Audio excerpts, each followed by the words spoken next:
تحضيرا لاستقبال عيد نوروز، تشهد محلات بيع الأقمشة والأزياء الكردية النسائية في شارع التلالي وسط كوباني إقبالا غير مسبوق على شراء الأقمشة والحلي الذهبية من أجل تصميم الزي الكردي التقليدي من التراث الشعبي، حيث لا تزال الكوبانيات تتفاخرن بارتداء الزي التقليدي الذي يميز المرأة الكردية عن غيرها من النساء.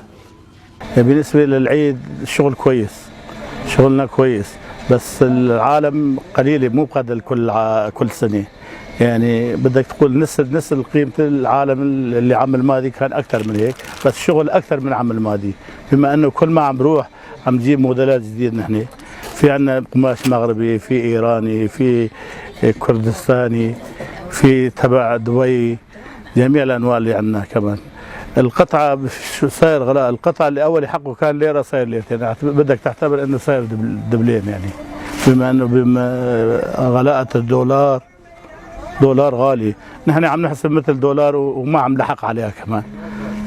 الحمد لله في عندنا قطعة من 4000 ل 120,000. تنشغل الفتيات هنا بتقليب واختيار بعض الأقمشة التي تناسب تصميم زيها لهذا العام، فهن يفضلن ارتداء الزي التقليدي لما له من جمالية ينفرد بها عن الأزياء الأخرى، وأن التغييرات في تصاميم الزي الكردي النسائي قد زادت من جماليته وجعلته يواكب الموضة، فهن يملن إلى ارتداء الزي التقليدي الحديث الذي يخرج المرأة كأنها لوحة فنية ممزوجة فيها جميع ألوان الطيف. بنشتغل عنا هون فساتين كردية، أزياء كردية، يعني ولجميع المناسبات طبعا.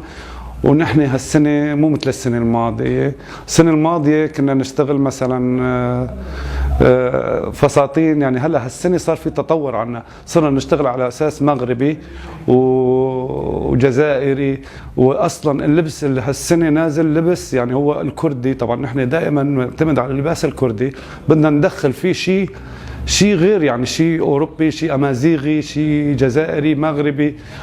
إن شراء الأقمشة وتفصيلها تعد من الطقوس الثابتة لدى المرأة الكوبانية بمختلف الطبقات والمستويات المعيشية، وتبقى الاستعداد لاستقبال عيد نوروز من المواسم والطقوس المهمة لدى أهالي كوباني، والتي يحرص عليها النساء في كل عام لاقتناء أجمل ما يرتدى من الملابس، فهن يستعدن لاستقبال عيد نوروز والمناسبات الربيعية قبل حلوله بشهر. لبرشاف FM، زوزان بركال، كوباني.